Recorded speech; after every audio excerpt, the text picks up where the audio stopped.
Hello and welcome to I Can't Believe It's Not the Mouse, the podcast all about animation not made by the mouse. I'm your host, Octaviano, and today we're continuing on a series of movies that I've been talking about for a while. I talked about the first one, I talked about the second one, now I'm talking about the third one, and it's often regarded to be the worst one of the bunch. It's often regarded to be one of the worst theatrical animation sequels. Personally, I feel that's not telling the whole story. I am talking about Shrek the Third. Before we get started, I just want to say, if you're listening to this on YouTube, go ahead and give it a like, subscribe to the channel, feel free to comment, and ring the bell for notifications. Also, if you're on Spotify or just any other podcast site, follow this show on those platforms. A quick summary for those of you who have never seen any of the Shrek movies. The first Shrek was about an ogre who's sent to rescue a princess for this, not really a king, not really a prince, just a royal guy, basically, who is very selfish, vain, you know the stuff. Shrek falls in love with the woman, and eventually it's revealed that the princess is half ogre herself. They have a whole Beauty and the Beast moment. Shrek and the princess Fiona fall in love. They get together, they get married. The end. At least that's what we thought, until we get to Shrek 2, where it's about Shrek meeting the in-laws. And as far as sequels go, it is a really good sequel. I don't think it's as great as a lot of people say it is, but I do think it's a really funny movie. I do think it takes the story in a really good direction. It's one of those things where it's like, when you look at a lot of animation features, especially because of how long we've been essentially drowning in Disney features, it's very hard to see sequels being made for animated features, because a lot of them were for the longest time a bunch of fairy tales where it's like, okay, this is just kind of one and done. Like, Happily Ever After is the ending. So seeing a satire of that stuff, decide, well, no, you actually have to go into more of these things. Who are the parents? What kingdom did this princess come from? It was all an interesting idea. And then we get into Shrek the Third. And this is one thing that I will say. For Shrek the Third, as much as it's not good, and I will be upfront in saying that it is not a good movie, Shrek the Third did have interesting ideas for a third Shrek movie. Essentially, the whole movie is about Shrek and Fiona having to come to terms with the fact that they are the next in line for this kingdom. With Fiona, this is not really that much of a big deal. In fact, she's already ready to have kids, but Shrek is not ready for any of that. He does not want to have kids. He does not want to be a ruler. Just none of that stuff.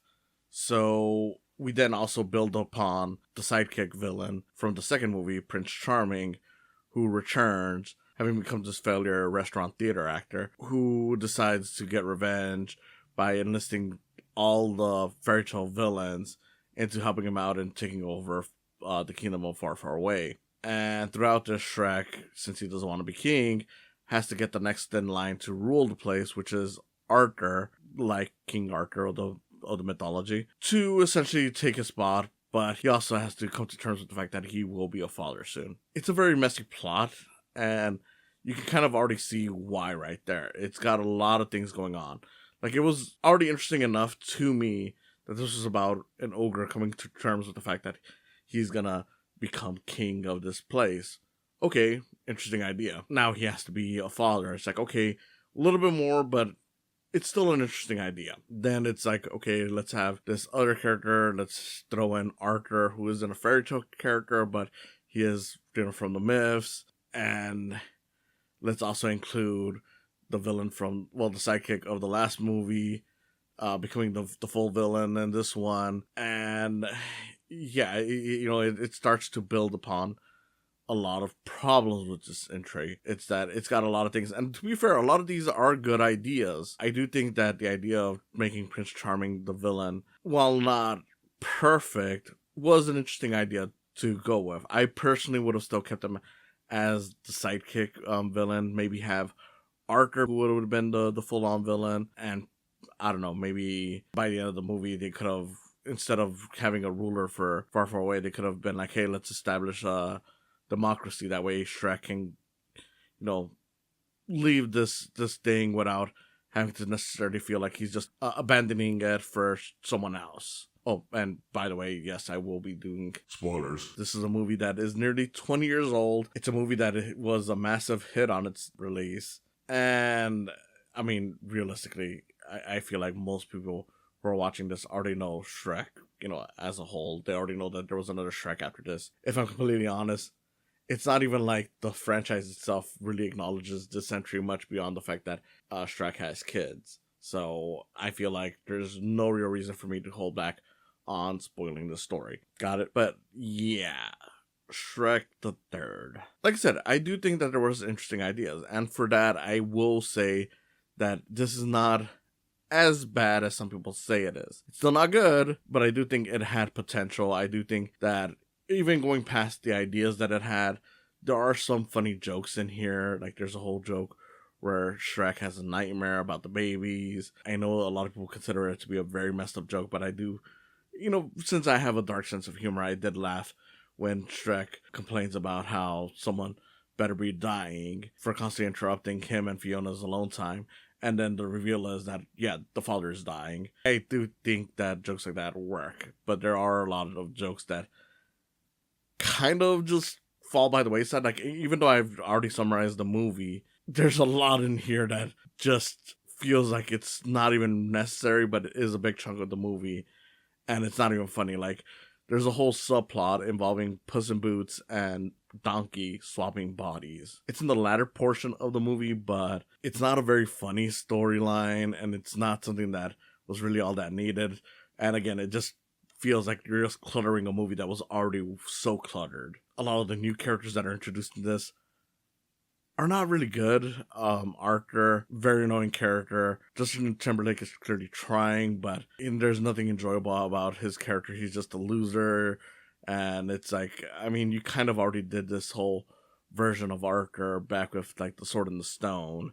Only difference is that now they're more directly making it a high school loser instead of just a regular loser. Merlin, just absolutely annoying again. This is an outcast teacher in this version who's just gone crazy, but he's also a hippie, and none of it really works. There's a whole thing with Fiona and the princesses, specifically the Disney princesses, and again, it's like, okay, you might have a cute joke here and there. You have a lot of funny actresses in these roles, but at the same time, it's like, I mean, every joke that you can think of has already been done. Like, oh, look, Sleeping Beauty is always asleep. Cinderella is obsessively cleaning stuff. The girls are kind of pieces of shit. The only thing that's kind of interesting, and that's only if you were aware of this at the time, now it probably wouldn't land as well, is that Rapunzel is a part of this group. Even though at the time Disney had not made a Rapunzel movie, it ends up being like a cute little hint that she's going to be the one that betrays the group. And it's like, yeah, there's something there. I mean, I'm not going to lie that there is an idea there in terms of mocking the princesses and having them eventually rescue themselves. But the movie doesn't really do enough to really justify them being there. It really just feels like, okay, let's add in another thing that we could make fun of Disney for, even though there's not really much substance to it. And to its credit, it probably would have worked more if it was, I don't know, I wouldn't say like a whole movie onto itself, but maybe like a short or something. Like, if this was something where it was given its own time to breathe, it probably would have worked a lot more than it ends up working, which not really. The only thing that's kind of amusing is just beyond what I've already said, is that you have Julie Andrews returning as Fiona's mother, so it kind of feels like, okay, we got someone of Disney royalty in here, but you can ignore this portion of the movie and it doesn't really do much to her. That it's just really there to give something for Fiona to do. And the idea of doing this whole like, oh, let's have the princesses essentially fight their way through containment and whatnot, just feels like something like, okay, well, we kind of already did that even in the first Shrek movie, but just with Fiona alone.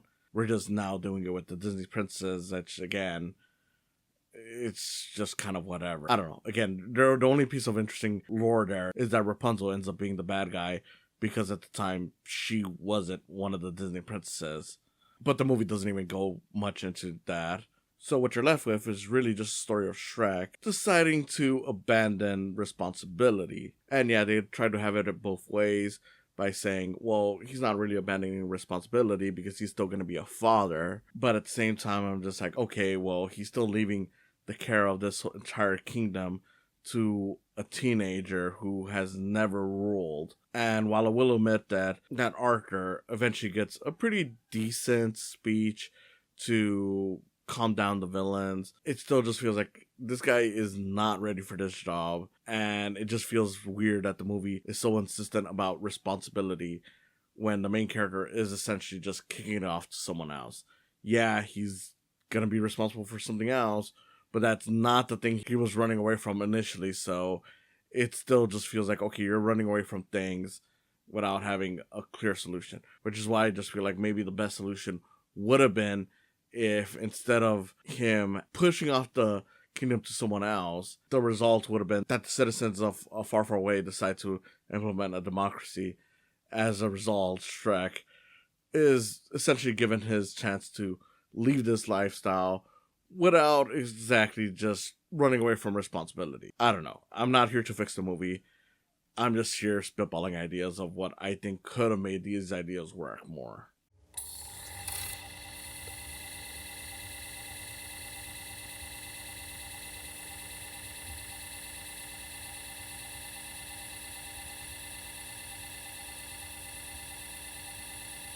So where exactly did this movie go wrong?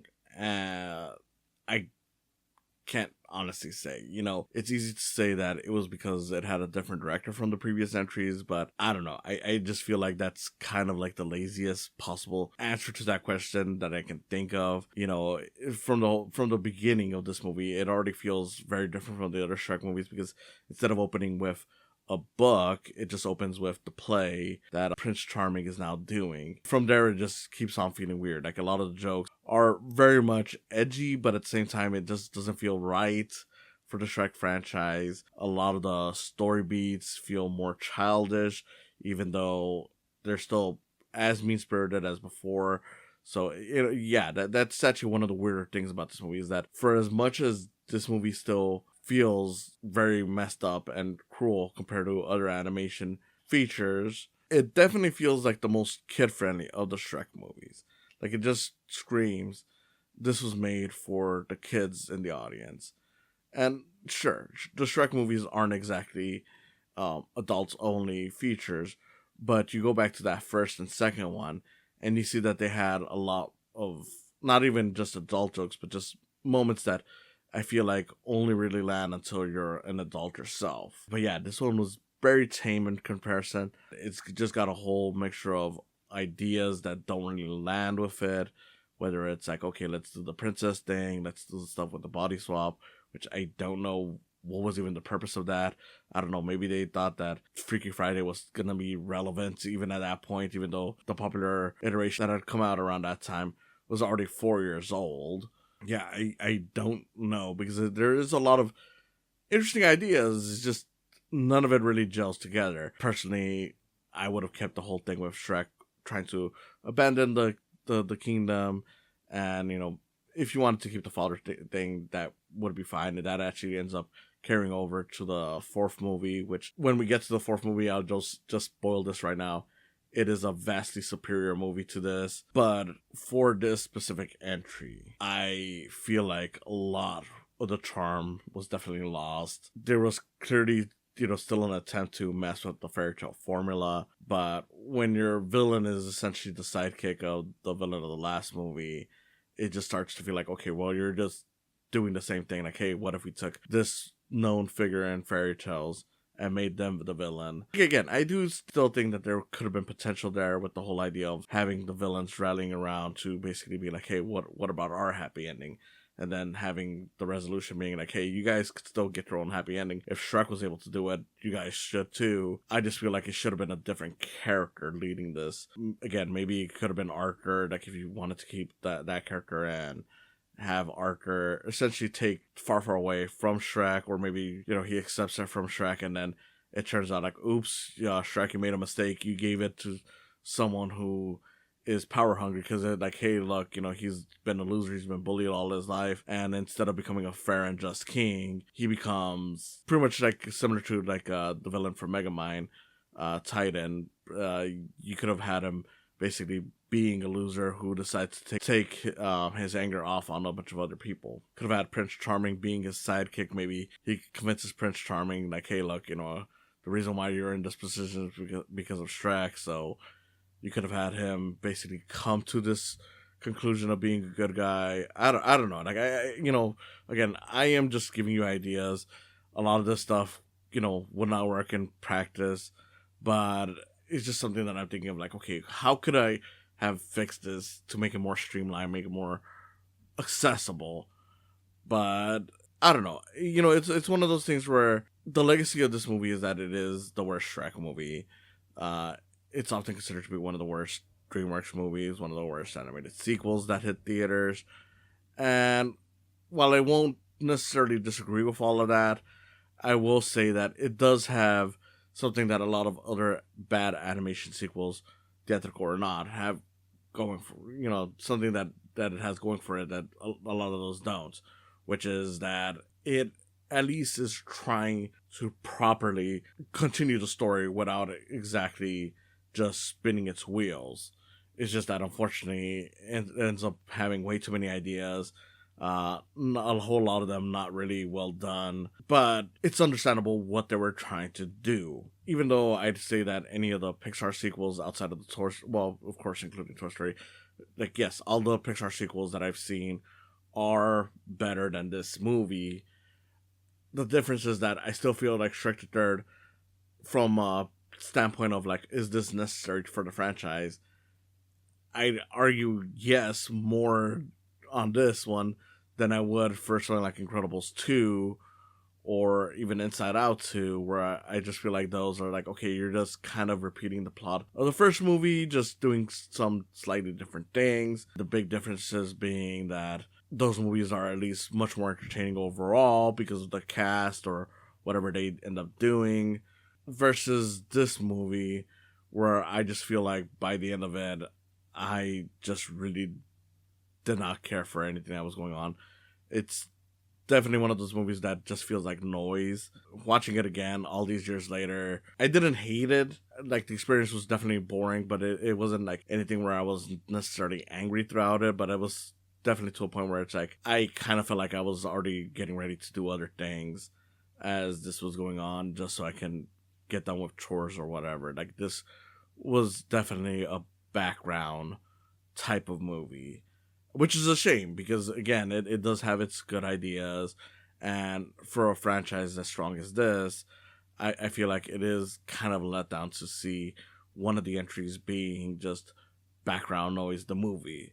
Sometimes you might get a funny joke, sometimes you might get an interesting idea, but on the greater whole, there's nothing really worthwhile, and if you skip this movie, it doesn't really make a difference to this franchise. Again, you go into the fourth movie, it just does not matter whatever happened here. The only thing that has any real effect is the baby stuff, but you can easily just assume that at some point Shrek had babies and it wouldn't really make much of a difference. So yeah, you can just skip this movie entirely. For a lot of people, this is where the franchise started outstaying its welcome, and it's understandable why. It was at that point where it's like, okay, now we're just doing whatever with this movie, and there's no real reason to even be doing this anymore. That the fourth one came out and the fourth one is good is kind of a miracle, really, just because usually with franchises like this, you'd assume by the fourth entry, they'd be like, okay, let's just dig even further into nonsense and just double down on the worst aspects. But no, it feels like a good improvement over this one.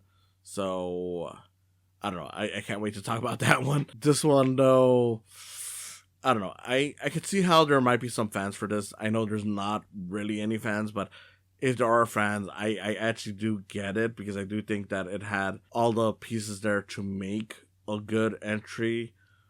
So for those of you who might actually see the vision that I don't, I get it, but I can't honestly recommend it, and I can't honestly say that I'd be surprised if anyone hates it. I truly do get why it gets a lot of hate, even if some of it I do feel is a bit overblown. It's just Shrek the Third doesn't really do much for the franchise, and even ignoring that much, it's still not an entertaining movie on its own. It certainly tries. I do think that it tries to continue on the franchise in a way that is meaningful, and with that, I will give it some points, but it's just not a good entry. I don't care about the body swapping storyline. It adds nothing to this movie, which is why I'm barely even talking about that. The princesses, funny concept, does not land, and it just feels like a retread of what you already did with Fiona, only now we're actually doing it with Disney Princess. And then for the most part, a lot of it just does feel like Shrek is still abandoning responsibility, despite them trying to say, oh no, his real responsibility is being a dad. It's like, no, real life does not work that way. If you are running away from this job that is being given to you, that is still you leaving responsibility, even if your excuse is like, well, I'll find someone else who's more suited for it, which we, again, never even see how he's more suited for it, all to do another thing that just happens to be also important. I'm saying that he could have easily remained king while being a father, but that's not the movie they made, and in fairness, I do think, especially once we get to the fourth one, like, yeah, it was probably best not to have him become the king of Far, Far Away. I just would have had it go in a different way so that would have made more sense and that would have worked more. That all out of the way. Thank you for listening, and I'll see you again next time. Then the only person standing in your way is you. Me? Get him, lads! Yeah! Thanks for stopping by. Go ahead and follow this channel. Subscribe, like, and comment. Ring the bell for notifications. Go ahead and also follow my podcast and give some love to my Patreon account while you're at it. It's www.patreon.com/saicams. Again, thanks for stopping by, and I hope you come back for more in the future.